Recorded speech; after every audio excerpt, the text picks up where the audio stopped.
In this video, I'm going to give you an answer for a question, and the question is, what does CNC stand for?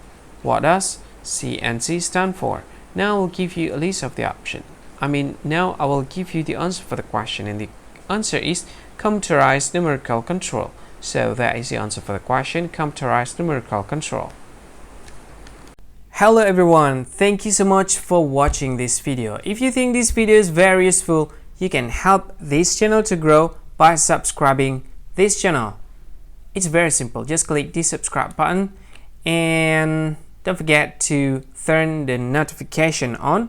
And if you like this video, you can click this like button, and if you want to share this video with your friend, you can just go ahead and click the share button, and you can share it to Facebook, to Twitter, LinkedIn, VKontakte, and many other social media. I think that's all of it. Thank you so much for watching video, and see you again in another lovely sweet video. See you again. Don't forget like and subscribe. Bye bye.